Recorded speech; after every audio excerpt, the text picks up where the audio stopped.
안녕하십니까. 저는 코트라 해외 지재권실의 허성무입니다. 오늘 발표드릴 내용은 해양 목장을 중심으로 한 중국의 해양 경제입니다. 크게 네 가지 부분으로 구성되어 있는데요. 중국의 해양 산업, 해양 목장의 개요, 중국 산동성의 성공 사례, 한중 양국 간 기술 교류에 대해 말씀드리겠습니다. 중국의 해양 산업을 분류하는 방식은 여러 가지가 있는데요. 저는 그 12가지로 분류하는 방식을 따서 같이 말씀드리겠습니다. 여기는 보면은 그 해양어업, 해양관광업, 교통운수업, 석유가스, 광업 등 12개 산업으로 분류가 되는데요. 이 중에 대표적인 산업으로서는 해양어업, 관광업, 교통운송업이 되겠습니다. 그 2019년도에 중국의 해양 생산 총액은 인민폐로 8조 9천억 위엔을 넘어섰습니다. 근데 이 중에 좀 아까 말씀드린 해양어업, 연해관광업, 교통운수업이 총 82% 정도를 차지하고 있습니다. 그래서 작년도에 이 3대 산업의 그 생산 총액은 3조 5천억 위엔을 넘어섰는데요. 재작년에 비해서 7.3% 정도 증가한 숫자가 되겠습니다. 오늘 말씀드린 해양 목장은 그 해양어업에 해당이 되는데요. 그 해양어업이 중국의 그 해양 산업에서 차지하는 비중이 13%가량 되는데요. 그 작년도 해양어업의 생산액은 인민폐 4,800위엔 정도에 달했고요. 전년도에 비해서 4.4% 증가한 기록을 보였습니다. 그동안의 마이너스 성장에서 회복세를 보이게 됐는데, 이는 그 양식과 어획 분야의 구조가 최적화된 것으로 업계에서는 분석하고 있습니다. 그 올해 상반기에 그 중국의 수산물 수출 동향을 살펴보겠습니다. 그 작년 하반기부터 발생한 코로나19로 인해서 그 중국의 수산물이 그 어획량도 감소가 됐고, 그에 따라서 수출도 대폭 감소했습니다. 그래서 그 코로나가 극성을 부리던 올해 1, 2월 중에 수출량은 전년 동기 대비 24.5%나 감소했습니다. 그러나 중국 내부적으로 코로나가 진정되기 시작하면서 3월부터는 점차 회복세를 보이고 있습니다. 네, 이 코로나로 인해서 국가 간의 인적 교류와 물자 운송이 차질을 빚으면서 물류 비용과 운송 시간도 대폭 증가하고 있습니다. 특히 중국 내 코로나 안정세와 달리 전 세계 코로나 상황이 악화되면서 중국 수산물 수출도 영향을 받고 있는데요. 이로 인해서 중국 수산물 수출 기업들은 이 수출을 대체할 수 있는 중국 내수 시장 판로 개척에 눈을 돌리는 상황입니다. 코로나19로 인해 중국의 어업이 받은 영향에 대해 말씀드리겠습니다. 중국의 통제가 강화되면서 그 봄철에 사료, 살포, 종묘 등 그 어업의 중요한 시기를 많이 놓쳐 수산물 출하량이 감소했습니다. 특히 좁은 선박의 공간에서 활동하는 어민들은 코로나19의 집중 예방 통제 대상이 되다 보니까 이 기간 중에 출항 조업 금지 조치까지 받게 되었습니다. 이와 함께 그 해상 레저 활동도 많이 중단되었고요. 특히 시장이 위축되면서 그 일부 지역의 수산물 운송과 판매에도 지장을 초래했습니다. 아울러 그 농수산 시장과 마트도 많이 폐업되는 현상이 빚어졌습니다. 이를 극복하기 위한 방안으로서는 저렴한 수산물 전문 매장을 설립하고 임대료 등 거래 비용을 낮춰줌과 함께 수산물 유통 원가를 절감시켜줌으로써 시장 친화적 인프라를 조성하자는 게 중국의 지금 움직임입니다. 그리고 어민들 입장에서 봤을 때는 수질을 조절하고 과학적 기술을 활용한 종묘와 사료를 투입함으로써 생산성을 향상시킬 필요가 있겠습니다. 수산물 가공업체를 코로나로 인한 그 생산 재개 목록에 포함시키자는 것이 업계의 목소리입니다. 그동안에는 코로나로 인해서 통제가 많이 되었었는데, 이런 통제를 완화함으로써 기업에 활력을 제공하자는 것이 업계의 의견입니다. 중국은 그 해양 자원을 보호하기 위해 어획량을 감소시킴으로써 해양 자원을 보호하는 정책을 쓰고 있는데요. 그 정책의 하나로서 어선 감축이라는 정책을 활용하고 있습니다.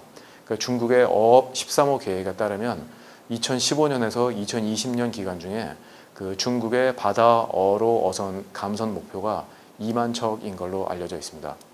특히 그 산무 어선 정책이라고 해가지고 그 선박의 국적, 선박명, 선박 증명서가 없는 어선에 대한 관리 감독을 강화하고 있습니다. 그다음에 그 어업 자원 보호를 위해 어획량이 감소하고 있는데요. 그 중국 내 지속 증가하는 수산물의 수요를 만족시키기 위해서는 그 양식업 발전이 뒷받침되어야 한다는 것이 업계의 의견입니다.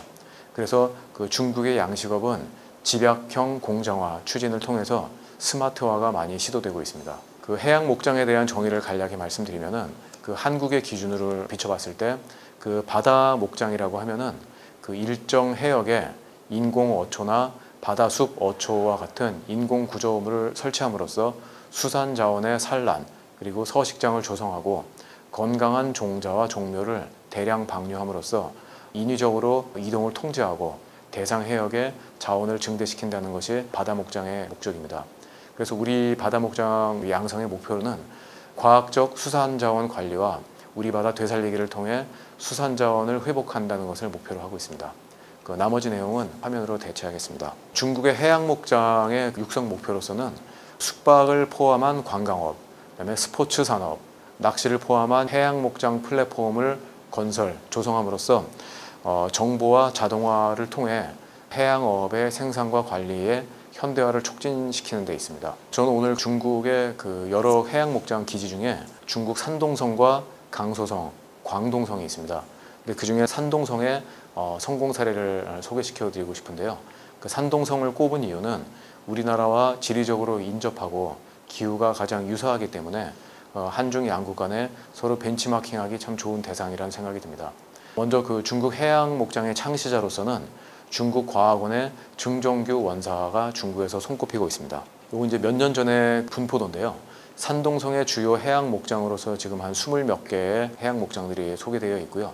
최근에는 한 40몇 개까지 증가한 상태라고 합니다.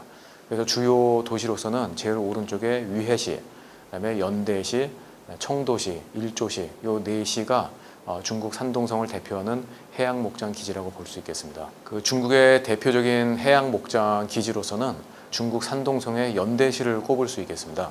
그 연대시는 중국어 발음으로 옌타이라고 하는데요. 그 오른쪽 사진을 보시면은 그 우리말 발음으로는 장강 1호라고 합니다. 그래서 중국어로는 이제 장장 2허라고 해서 작년 5월 달에 가동이 시작됐습니다. 그래서 이 장강 1호의 특징은 그 중국 최초의 심해, 해저, 지능형 그물 가두리로서 효과적인 번식 수역이 6만 4천 세제곱미터에 달합니다. 그다음에 왼쪽에 있는 사진은 경해 1호라고 중국어 발음으로는 그 경하이 2호라고 합니다.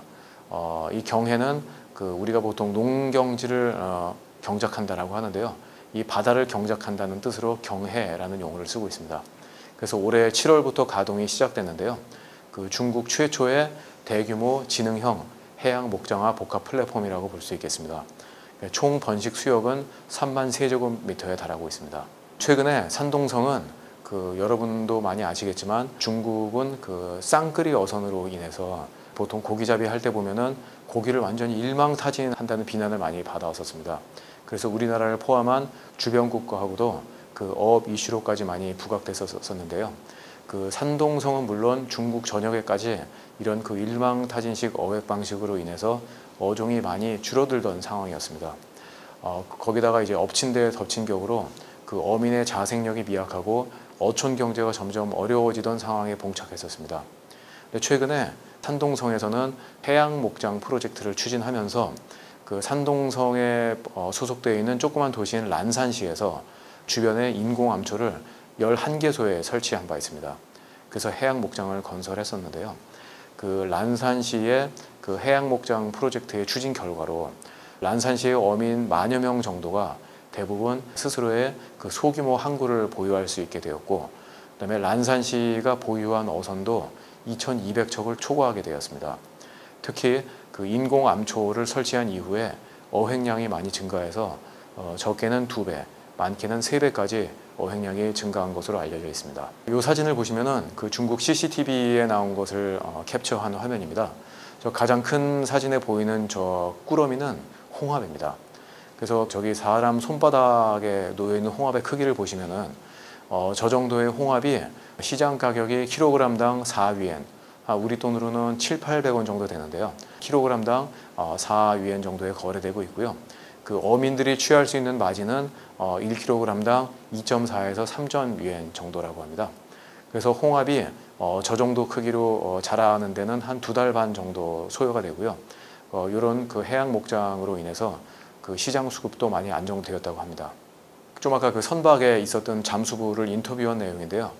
그 인공 암초를 활용한 해양 목장이 조성되었음에도 불구하고 그 아직까지도 그 인공 암초가 없는 곳에서는 그 수산물을 찾아보기가 힘든 상황이라고 합니다.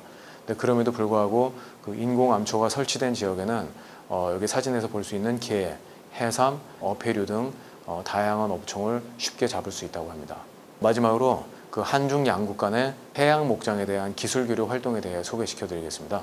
먼저 올해 7월 달에 중국 중산대학교와 해양대학교 그리고 한중 해양과학공동연구센터 간의 기술 협력을 강화하고 있는데요. 그 연구 인력과 기술 교환 등을 통해 전문가 네트워크를 유지하고 강화하고 있습니다.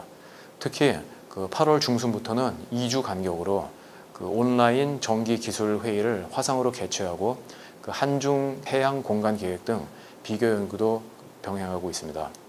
그다음에 그 작년 11월 달에는 한중 해양과학기술협력 공동위원회가 개최됐는데요.